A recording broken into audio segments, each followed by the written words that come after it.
구독자 여러분 안녕하십니까. 노인성 실명 원인 1위인 황반변성 치료약이 나왔습니다. 이 황반변성 치료제로서는 처음입니다. 그것도 이제 말기에 사용 가능한 치료제라서 지금 더 큰 관심을 끌고 있습니다. 자, 오늘 이 특급 정보 시간에 전해드릴 거고요. 그리고 이제 오늘 보너스 뉴스로는요, 조금 많이 안타까운 지미 카터 전 대통령이 모든 병원 치료를 포기하고 가족들과 이제 마지막 시간을 함께 하기 위해서 담담하게 마지막 순간을 기다리고 있다라는 소식 함께 나누겠습니다. 자, 오늘도 이 무한한 정보의 바다를 향해서 항해 함께 하시겠습니다. 네, 오늘 첫 소식은요, 소변을 마시면서 구조된 지진 생존자들. 그런데 과연 자기 소변을 마시는 게 생존에 진짜 도움이 되는 걸까? 그리고 의료진은 어떻게 말할까? 일부 의료진들은 그렇지 않다라고 하는데 라는 소식, 그 질문에 대한 답을 함께 찾을까 합니다. 자, 일단 지난 13일 튀르키예의 안타키아에서 187시간 만에 구조된 올해 62살, 올해 62살의 당뇨병 환자 후세인 베르베르라는 생존자가 생존 직후에 인터뷰에서 이렇게 말했습니다. 생존 직후에, 구조된 직후에 인터뷰를 했는데 기자들이 골든타임이라는 72시간을 훌쩍 넘긴 건 물론이고요. 187시간이면 사실 거의 8일을 버티면서 살아나신 건데 어떻게 그게 가능했습니까? 라고 질문을 했는데 여기에 대해서 뭐라고 얘기했느냐? 소변을 먹고 생존했다 라고 말했습니다. 그는 잔해에 묻혔을 당시 다행히 물병과 당뇨약이 주변에 있어서 얼마 정도 버텼고 물이 다 떨어진 후에는 내 소변을 그 빈 물병에 넣고 받아서 시원해지면 그때 마셨다라고 말했습니다. 그런데 자기 소변을 마시면서 버텼다라는 사람은 그가 처음이 아닙니다. 지난 10일 가지안테프시 건물 잔해에서 94시간 만에 구조된 10대 소년 무하마드 쿠르코르도 내 소변을 마시고 구조대를 기다렸다 그렇게 말했습니다. 이같이 이번 참사에서 소변을 먹고 생존했다라는 소식이 종종 들리고 있습니다. 극한의 상황에서 탈수를 방지하기 위해서 무언가 수분을 섭취해야 하는 것은 물론 맞습니다만 자기 소변을 받아서 마신 게 과연 진짜 의학적으로도 도움이 되는 일일까에 대한 관심이 지금 집중되고 있습니다. 이와 관련해서 전문가들은 소변이 생존에 반드시 도움이 되지는 않습니다 라고 말했습니다. 그건 좀 의외인데요. 네. 이번 구조작업에 직접 참여한 국경 없는 의사회의 한 의사는 분명 소변을 마시고 살았다는 사례가 있지만 소변을 마시는 것을 의학적으로는 권장하지 않습니다라고 말했습니다. 왜 그럴까요? 자, 이에 대해서 의사들은 또 이렇게 말합니다.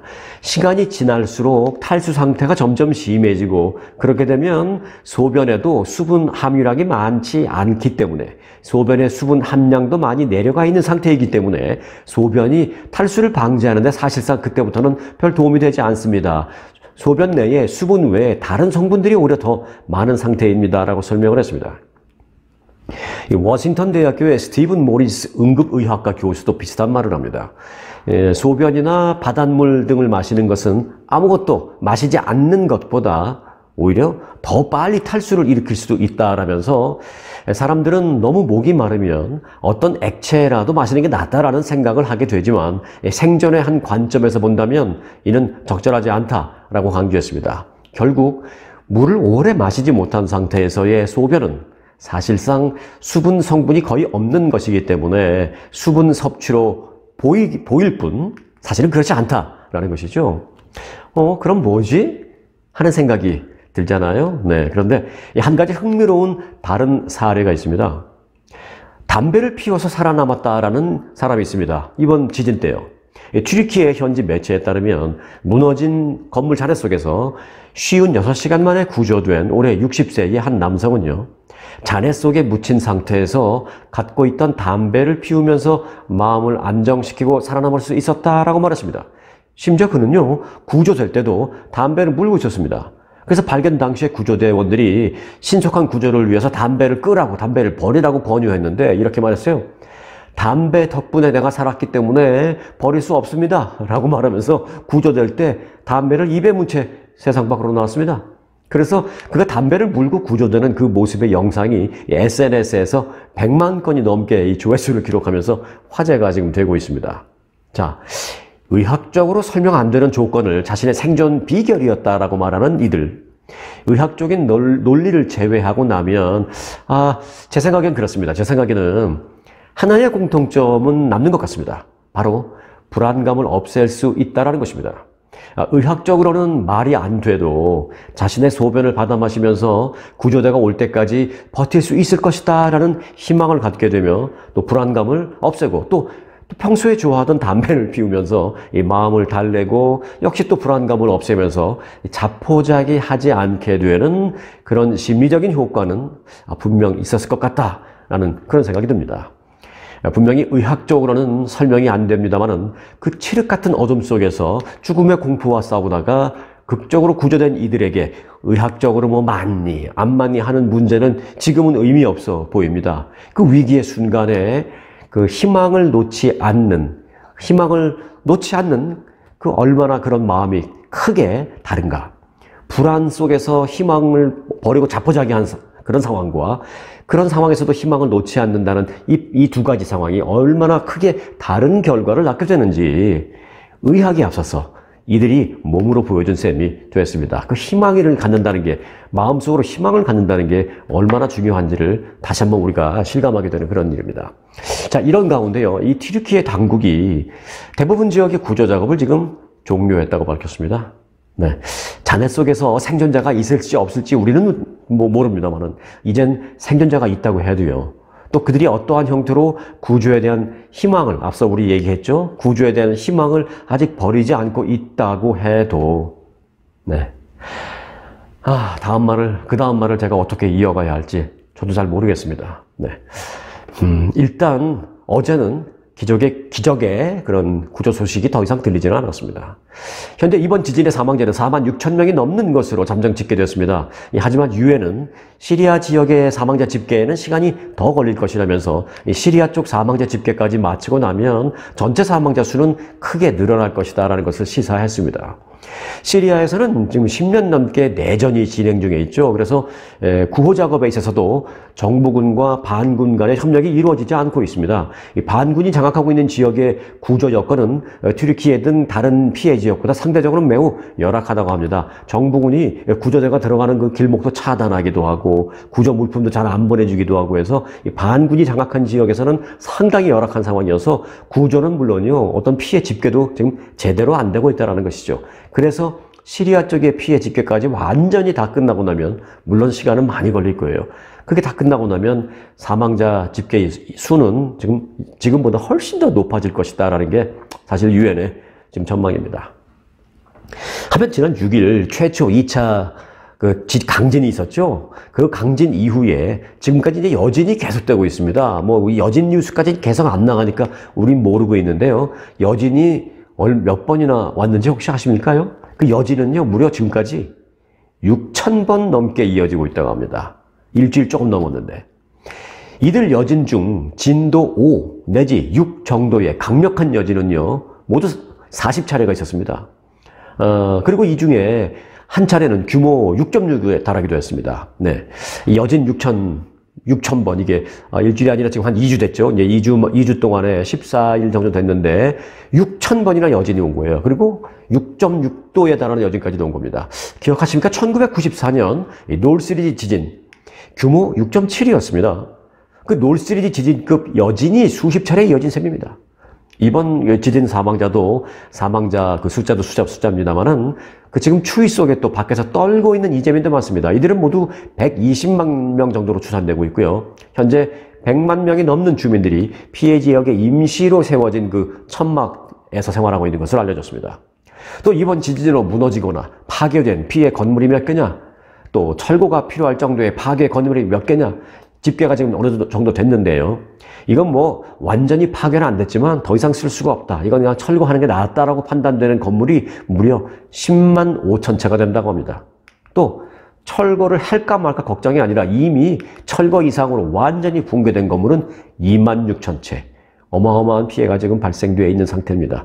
이 튀르키예 지진은 완전 복구까지는 상당히 오랜 시간이 걸릴 것으로 보이고 있습니다.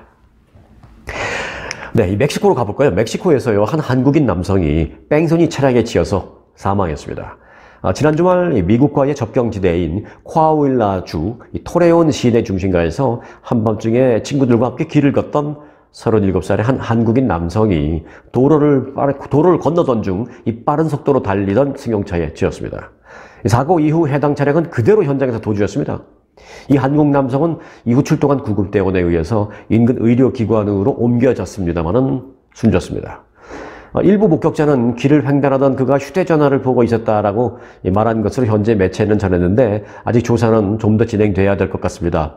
일단 경찰은 사고 이후 이 구호 조치 없이 도주해버린 그 멕시코니까 그 멕시코의 승용차 운전자에 대해서 계속 지금 추적을 하고 있다라고 전했습니다. 이에 따라서 또 이 주 멕시코 한국 대사관은 영사를 보내서 이 현지 상황 파악에 나섰습니다. 자, 언젠가 말씀드렸죠. 이 대사관이나 영사관 이런 분들, 외교적인 업무도 중요한 업무이지만 이 외교 업무 외에 현지의 자국민 보호 업무도 중요한 임무 중에 하나라고 말씀드렸죠. 네, 그래서 일단 주 멕시코 대사관과 영사관 측에서 이 상황을 파악하기 위해서 영사 한 명을 급히 현지로 파견한 것으로 알려지고 있습니다. 챗 GPT 아시죠? 챗 GPT. 쉽게 말하면 인공지능인데 대화를 하는 그런 인공지능이죠. 요즘은 이제 챗 GPT가 요즘 대세로 떠올랐습니다. 가장 요즘 뜨거운 키워드가 이거예요. 네. 챗 GPT의 출시로 사람처럼 대답을 하는 생성형 인공지능이 주목을 받고 있습니다. 이런 가운데 이제 미국인들은 아직 이에 대해서 확신을 하지 못하고 있다라는 조사 결과가 나왔습니다. 자, 여러분들은 어떠신지 여러분들도 한번 대입을 해서 한번 생각해 보시기 바라겠습니다. 뉴저지주에 있는 먼머스 대학이 조사한 건데요. 그 결과에 따르면 AI가 인공지능이 사회에 이익이 될 것으로 생각하느냐, 그렇지 않다고 생각하느냐라는 그런 질문을 했습니다. 여러분은 어떻게 생각하십니까? 이 인공지능 AI가 우리 인류 사회에 이익이 될 것으로 생각하십니까? 자, 이 먼머스 대학 조사 결과 우리 사회에 이익이 될 것이다 라고 응답한 사람은 9%에 그쳤습니다. 물론 세월이 더 흐르면 이게 어떻게 변할지 모르지만 지금은 그렇다는 겁니다. 네. 그리고 응답자 가운데 41%는 궁극적으로 해가 될 것이다 라고 그렇게 응답을 했습니다. 미국인의 절반 이상인 55%는 AI가 언젠가 인류에게 위험을 줄 수 있다고 우려하고 있다. 그렇게 대답한 것입니다. 자, 이번 조사에서는 또 이 AI 기술이 일자리나 경제에 도움이 될 것으로 생각하느냐라는 그런 질문도 있었는데요. 자, 여기에 대한 응답은 어떻게 나왔냐? 19%가 도움이 되지 않을 것을 생각한다 라고 응답을 했습니다. 그리고 나머지 그 외에 또 73%도 여기에 대해서 부정적으로 생각한다. AI가 일자리를 뺏어갈 것 같다. 난 그게 싫다. 그 부분에 대해서 나는 부정적이다. 이렇게 거의 대부분 70% 넘게 대답을 했습니다. 아울러 이 AI 기술이 인간의 삶의 질을 높여줄 것인가? 어떻게 생각하냐라는 그런 질문에 대해서는요. 응답자의 34%가 인간의 삶의 질을 높여줄 것으로 생각하지 않는다. 역시 부정적으로 응답을 했습니다. 네. 자, 여러분들도 아마 크게 다르지는 않을 것으로 생각이 됩니다. 그리고 이제 이거는 지금 시점에서의 조사기 때문에 이렇게 나왔는데 어쩌면 이 AI가 좀 더 잘 디벨롭 되고 또 우리 시대가 조금 더 진전되는 3년, 5년, 길게는 한 10년 정도 지난 후에 똑같은 설문조사를 하면 아마 대답은 크게 달라질 것 같습니다. 어쩌면 그때는 완전히 반대의 응답이 나올 수도 있겠다. 그런 생각을 갖고 있습니다. 하지만 지금 현재는 AI에 대해서 사람들이 많이 못 믿고 또 많이 부정적으로 생각하고 있는 것만은 사실인 것 같습니다. 네. 자, 이런 가운데 미국의 한 대학이요. 지난주 이 미시간 주립대에서 그 발생한 총격 사건 있잖아요. 그 총격 사건에 대해서 이 애도하는 글을 보냈는데 학생들에게 이메일로 보냈는데 이게 그 애도의 글을 학교 관계자가 직접 쓴 게 아니라 챗 GPT, 앞서 제가 말씀드렸죠. 인공지능, 그 챗 GPT로 썼다가 이게 밝혀지면서 크게 곤혹을 치르고 있습니다. 사연인즉슨 이렇습니다. 네, 테네시주에 있는 이 밴더빌트 대학교의 이 피바디 교육대학 사무국은 지난 13일에 발생한 이 미시간 주립대 총기 난사와 관련해서 학생들에게 이메일을 보냈습니다. 5개 문단으로 이루어진 그 이메일 내용이었는데요. 챗 GPT가 쓴 겁니다. 즉 인공지능 컴퓨터가 작성한 애도 글이었습니다. 자, 내용은 뭐 얼마나 잘 썼는지 한번 좀 볼까요? 그 사람이 쓴 것도 아니고 뭐 이렇게 뭐 똑똑하다는, 우리 인간보다 더 똑똑하다는 그 인공지능이 썼으니까 얼마나 잘 썼겠어요. 한번 내용을 얼마나 잘 썼는지 볼까요? 네, 그 내용은 이렇습니다. 최근 미시간대 총기 난사 사건은 서로를 잘 돌봐야 하는 포용적인 환경 조성의 중요성을 일깨우고 있다. 우리는 모두를 위한 안전하고 포용적인 환경을 만들기 위해 노력해야 한다. 라고 되어 있습니다. 뭐 포용이라는 단어가 몇 번 반복되기는 했습니다만은 뭐 솔직히 저는 뭐 어떤 선입견인지는 몰라도요, 저는 도대체 그게 무슨 말인지 잘 와닿지가 않네요. 지금 뭐 멋있는 말 같긴 한데, 그래서 뭐 어쨌다는 거지? 멋있는 말 같긴 한데 공감이 안 돼요. 그리고 이제 그 이메일 마지막 부분에는 오픈 AI의 챗 GPT에서 인용했다라는 문구가 조그맣게 쓰여져 있었습니다. 사무국에서 이 챗 GPT로 이메일을 작성한 것을 이제 표시를 한 거죠. 네. 이 글은 즉각 학생들의 거센 비판에 직면했습니다. 자신의 친동생이 이번에 그 총기 사건이 발생한 미시간 주립대학교에 다니고 있다는 이 밴더빌트 대학의 한 재학생은요, 이렇게 말했습니다. 이런 비극적인 사건 속에서 컴퓨터가 메시지를 쓰도록 한다는 것은 역겹다. 라고 비판했습니다. 또 다른 재학생은 사무국이 총격 사건에 대한 대응에 챗 GPT를 썼다라는 사실을 나는 도저히 믿을 수가 없다. 라고 말했습니다. 이 비판이 거세지자 학교 측은 즉각 사과를 하긴 했습니다. 니콜 조세프 부학장은요, 우리는 이메일에 표현된 포용성의 메시지를 믿지만 슬픔과 비극에 대해서 챗 GPT를 사용하는 것은 우리 대학의 가치관과 모순되는 일이라는 것을 인정합니다. 라고 잘못을 시인했습니다. 사실 이 애도글이라는 것은요, 정말로 그 사건에 대해서, 그리고 그 사건으로 인해서 피해를 당한 그 사람들에 대해서 진정 어린 위로를 보내고 함께 가슴 아파해주고, 또 앞으로 그런 일의 재발 방지를 위해서 공동체가 함께 노력할 것을 다짐하는, 그야말로 이 마음을 담아서 표현을 해야 하는 거잖아요. 그런데 이건 마음을 담은 게 아니라 컴퓨터한테 그냥 멋진 애독을 하나 만들어봐 하고 시켜서 그냥 발표한 거예요. 화가 납니다. 네, 그렇습니다. 저는 인간이니까 화가 나는 거겠죠? 네, 인공지능 컴퓨터는 화나지도 않겠죠? 화나지도 않으니까 사실 슬프지도 않았을 텐데, 슬퍼하지도 않는, 슬픔도 없는 그 기계에게 슬픔을 함께할 애도글을 시켰네요. 네, 그 현실이 더 슬픕니다. 네. 자, 분위기 바꿔보겠습니다. 미국 집값이 전국적으로 약간의 오름세를 보이고 있다는 소식입니다. 하지만 이건 전체적인 분석이 그렇다는 거고요.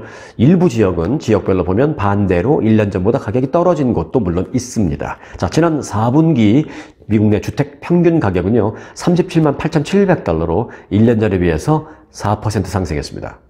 북동부 지역은 5.3% 상승했고요. 그 뒤를 이어서 남부 지역이 4.9% 상승, 중서부 지역은 4% 상승, 그리고 서부 지역은 좀 낮아요. 2.6% 상승했습니다. 다 전반적인 상승이긴 합니다. 하지만 일부 지역은요, 가격이 1년 전보다 오히려 하락했다는 것을 볼 수가 있습니다. 하락한 곳은 조사 대상 186개 도시 가운데 20개 도시였습니다. 자, 캘리포니아 등 서부 지역이 상승세도 가장 약하고 또 하락한 도시도 주로 이 서부 지역에 많이 있는 편이었습니다. 북가주 샌호세 지역은요, 지난 4분기, 그러니까 작년 11, 12월 달 3개월이죠. 그 4분기에 미국에서 집을 구입하는데 가장 비싼 곳이었습니다. 집 값만 따지면. 그러나 중간 가격인 157만 7,500달러는 1년 전보다 이게 5.8% 하락한 가격이었습니다. 샌호세가요. 그리고 지난해 2분기 최고 가격이었던 190만 달러에서 본다면 17% 하락한 것으로 나타났습니다. 네, 샌호세가요. 자, 그리고 샌호세에서 북쪽으로 한 40분, 50분 가면 샌프란시스코잖아요. 이 샌프란시스코는 하락폭이 가장 컸습니다. 중간 가격은 123만 달러인데요. 중간 가격 123만 달러는 1년 전에 비해서 6.1% 하락한 겁니다. 흥미로운 점은요, 한인들이 아주 많이 거주하는 그런 지역들이라는 건데요. 이뿐만 아니라 이제 LA 인근 오렌지 카운티에서 역시 한인들이 많이 거주하는 애나하임의 경우에 1년 전에 비해서 중간 가격이 1.6% 하락한 113만 2천 달러를 기록했습니다. 또 로스앤젤레스는요, 중간 가격이 1.3% 역시 하락을 했습니다. 또 한인들이 많이 거주하는 지역이죠. 텍사스주 어스틴. 이 어스틴은 1.3% 역시 또 하락했습니다. 전문가들은 올해 주택 판매가 감소할 것으로 예상되더라도 또 공급이 극히 제한되기 때문에 대부분의 시장에서 주택 가격이 안정세를 유지할 것으로 보고 있다. 이렇게 말했습니다.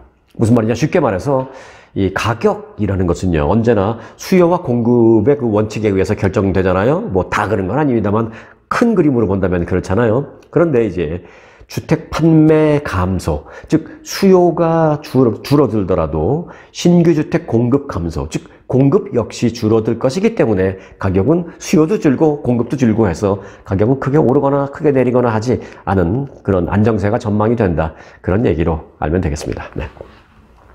자, 요즘 온라인 쇼핑 어떤 앱을 이용해서 하시나요? 대부분 뭐 이제 아마존 많이 이용하실 텐데 무조건 지금 아마존을 많이 생각하실 텐데 여기 깜짝 놀랄 뉴스가 있습니다. 지난해에 출시돼서 미국 내에서 지금 무섭게 성장하고 있는 온라인 쇼핑 앱 테무라고 있습니다. 이 테무는요, 중국 기업입니다. 중국에서 이미 9억 명의 가입자를 갖고 있는 쇼핑몰인데 현재 이 테무는 아마존과 월마트를 제치고 미국에서 가장 많이 다운로드된 앱으로 기록됐습니다. 가정용품, 의류, 전자제품 등에 이르기까지 거의 모든 것을 판매하는 이 온라인 슈퍼마켓입니다. 이 테무의 기업 가치는 현재 미국에서 순식간에 올라서 현재 1160억 달러로 평가받고 있습니다. 자, 테무는요, 지난 9월에 출시됐습니다. 불과 한 5개월밖에 안 됐죠. 그런데 불과 6개월도 채 안 된 그 시간 만에 400만 회 미국에서 다운로드 됐습니다. 400만 다운로드가 됐어요. 그리고 월간 사용자 수가 무려 1100만 명으로 집계되고 있습니다. 5개월 만에. 자, 이 놀랄만한 소식은요, 지난 4분기 기준 아마존, 월마트, 타겟 등을 능가하는 수치라는 결과입니다. 테무는 최근 이 트위터를 통해서 캐나다로도 배송을 확장하겠다. 즉 캐나다 시장도 먹겠다, 뭐 그런 얘기죠. 그렇게 확장 계획을 밝히면서 이미 새로운 더 큰 시장도 함께 출시하고 있다는 것을 밝혔습니다. 테무는 대부분의 이 물건을 시중보다 현격히 싼 가격에 이 홍보를 하고 있습니다. 이 때문에 그들의 그 슬로건은 이래요. 억만장자처럼 쇼핑하라 입니다. 내가 억만장자가 아닌데 어떻게 억만장자처럼 쇼핑해? 라는 생각이 들잖아요. 그러니까 이제 워낙 싸니까 돈 걱정하지 말고 웬만하면 그냥 사고 싶은 거 있으면 막 사세요. 이런 얘기예요. 그럼 얼마나 싼데? 이런 생각이 들잖아요. 자, 한번 볼까요? 뭐 다 싸고 뭐 그렇다는 게 보다도 지금 홍보 기간이라 그런지 일단 뭐 그 공시되어 있는 가격이 싼 건 사실이에요. 자, 테무에서 여성 수영복을 보니까 6달러. 이걸 죄송해요. 뭐 제가 본 건 아니에요. 여러 가지 기사에서 샘플로 나온 것들 중에서 이제 여성 수영복이 6달러다 그렇게 써 있었어요. 그리고 무선 이어폰, 와이어리스 이어폰, 에어팟 같은 거죠. 8달러. 그리고 눈썹 트리머는 90센트로 팔기도 합니다. 테무에 따르면 테무의 모 회사가 수년에 걸쳐서 구축한 이 광범위한 그리고 또 심층적인 네트워크를 활용해서 다양하고 저렴한 제품을 제공할 수 있다. 우리는 그래서 싸게 팔 수 있다라고 말하고 있습니다. 하지만 일각에서는 미국 소비자 중 일부는 이러한 너무 싼 가격대를 받아들일 준비가 돼 있지 않을 수도 있다. 너무 저렴해서 제품 품질에 의심을 갖는 경우가 많다라는 그런 반응도 있습니다. 그럼에도 불구하고 이 테무는 지난해 11월 미국 앱스토어 차트에서 모두 1위를 차지했습니다.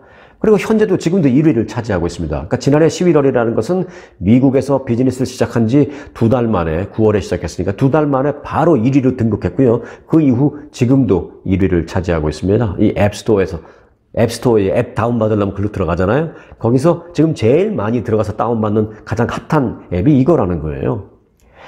중국 기업 테무가 미국에서 아마존을 일시적으로 제치고 있는데 이 추세가 언제까지 계속될지 그리고 실제로 아마존을 궁극적으로 눌러 이길지 정말 주목됩니다.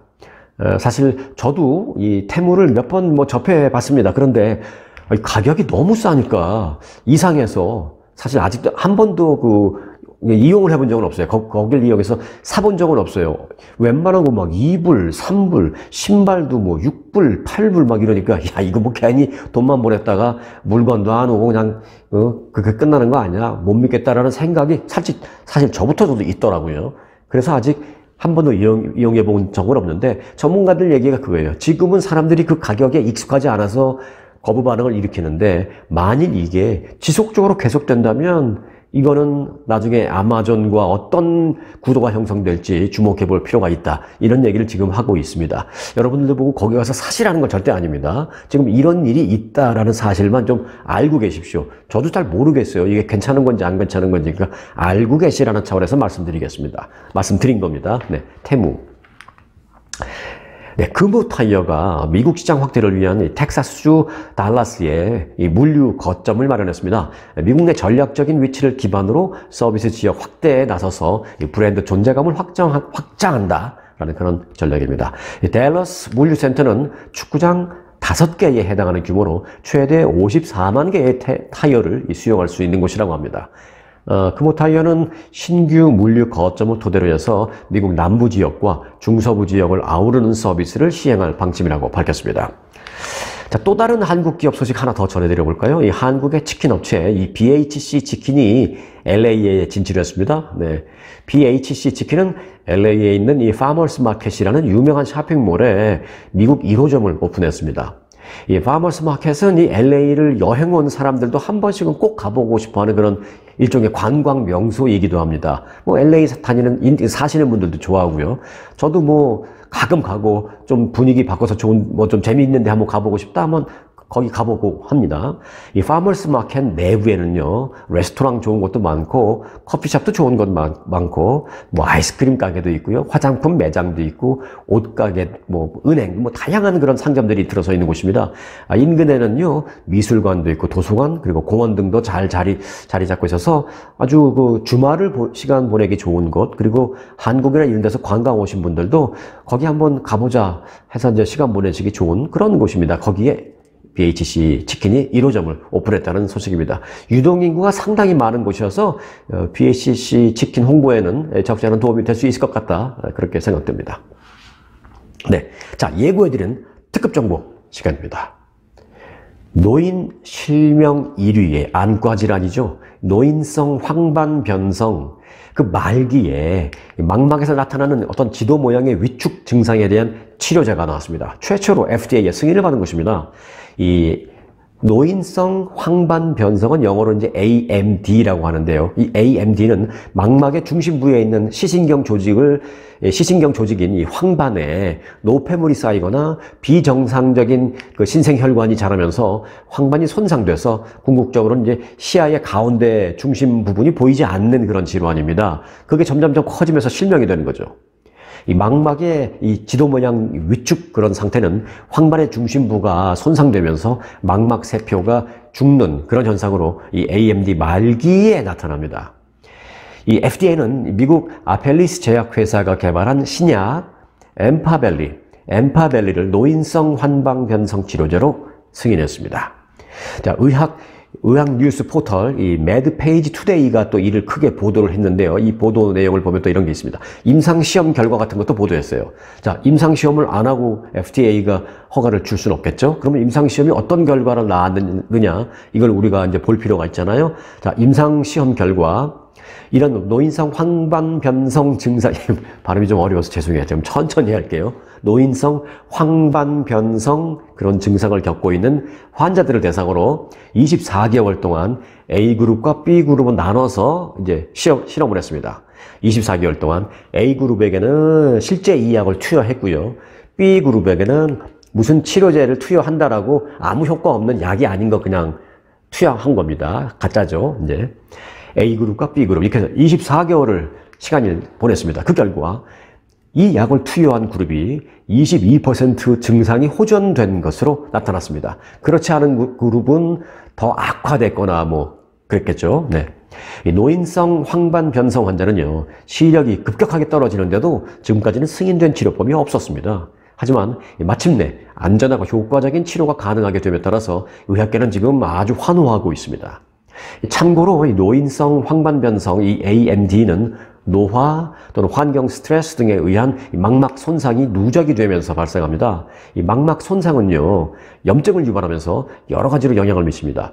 또 이 노인성 황반변성은 건성 그리고 습성 두 가지가 있는데요. 이 망막에 노폐물이 쌓이는 이 건성이 대부분을 차지합니다. 그런데 습성은요, 건성보다는 비율적으로는 좀 적지만 이 습성은 건성보다 진행이 빠르고 또 비정상적인 혈관 등이 생성되면서 출혈도 일으키기 때문에 습성은 더 빨리 더 심각하게 치료를 해야 하는 것으로 알려져 있습니다. 자, 그러나 건성이든 습성이든 하여간은 말기라 하더라도 이 노인성 황반변성 이게 치료할 수 있는 치료약이 미국에서 처음으로 승인돼서 시판되기 시작했다. 요거 명심해 주시고요. 혹시 이제 안과 다니시는 분들은 그 안과 의사 선생님에게 물어보세요. 이런 경우에 어떤 분들은 모를 수도 있어요. 공부 안 하시는 의사들은 새로 나온 이런 걸 모르더라고요. 맨날 그냥 돈 버는 게만 바쁜 의사분들은 세미나를 다녀, 무슨 학회를 다녀, 뭐 세미나나 학회에서 나온 무슨 논문이나 어떤 그런 자료가 있으면 그걸 공부를 하길래 안 하시는 분들은 몰라요. 환자가 가서 말해줘야 그때서 알려고 노력을 하시겠죠, 이제. 참고로 그렇게 여러분들이 먼저 아시는 것도 중요하다라는 것 꼭 알고 계시기 바라겠습니다. 자, 모든 의사가 다 그렇다는 건 아닙니다. 일부 의사, 그런 분들 계시다는 걸 알아주시기 바라겠고요. 자, 끝으로 보너스 뉴스 시간입니다. 자, 오늘 보너스 뉴스는요, 좀 슬프고, 좀이 아닙니다. 좀 많이 슬프고, 좀 많이 안타까운 소식인데요.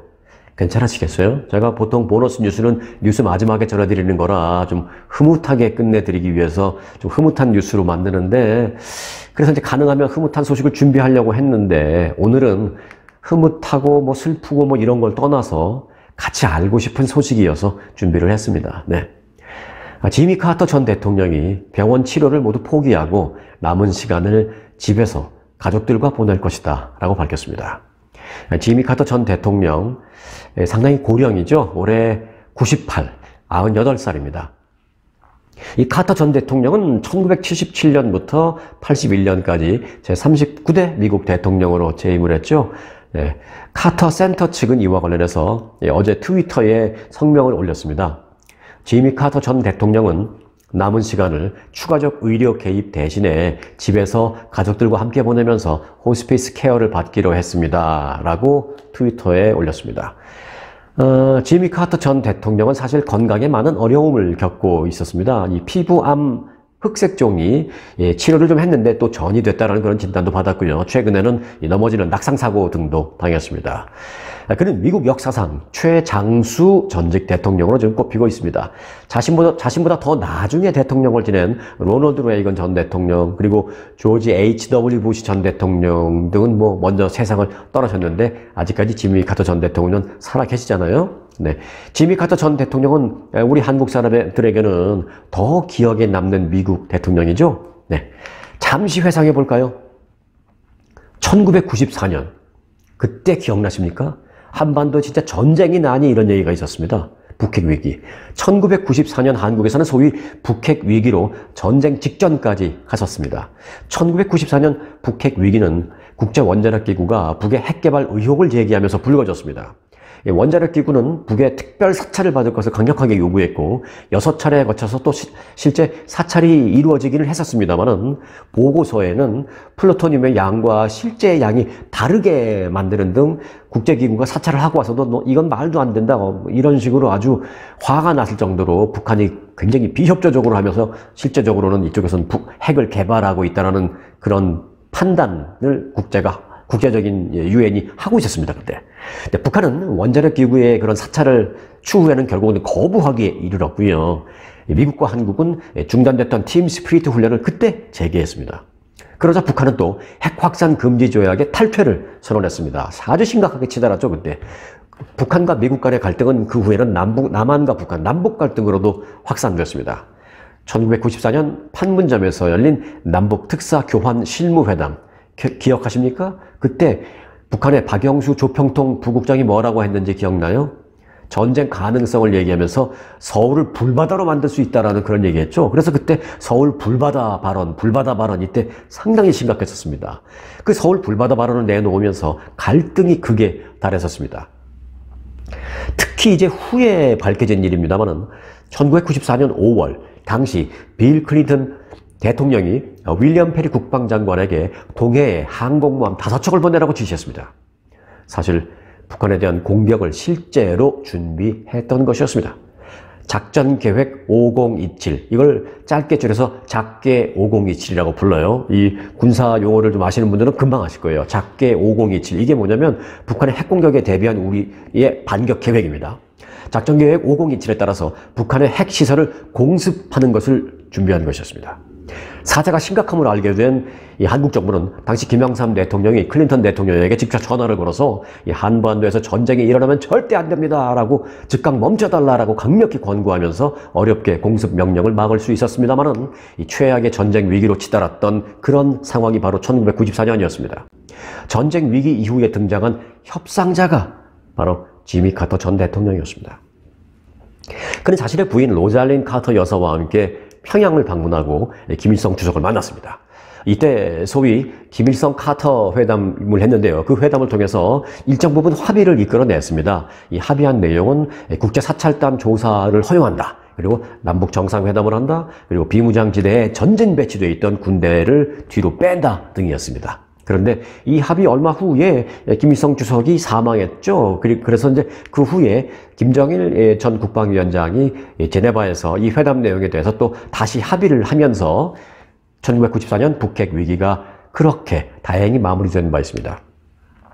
지미 카터 전 대통령, 그가 그 협상을 이끌어낸 중요한 주인공이었죠. 자, 그런 이 지미 카터 전 대통령이 지금 98세이신데 북핵 위기를 그때 넘겼듯이 이번 고령의 또 건강 위기도 잘 넘기셔서 100세를 넘기시기 바란다라는 그런 생각이 듭니다. 그래서 여러분과 함께 이 내용 그리고 이 생각 같이 공감을 좀 하고 싶어서 오늘 보너스 뉴스는 뭐 흐뭇한 기분 좋은 소식까지는 아니었습니다만은 여러분들과 함께 알고 싶은, 함께 공감하고 싶은 그런 소식에서 준비했습니다. 네, 자, 오늘 영상은 여기서 마칩니다. 바쁘시면 구독 나중에 하셔도 되고요. 공감하셨다면 구독, 좋아요, 알람 설정으로 표현해 주시기 바라겠습니다. 오늘 순서 마칩니다. 여러분 고맙습니다.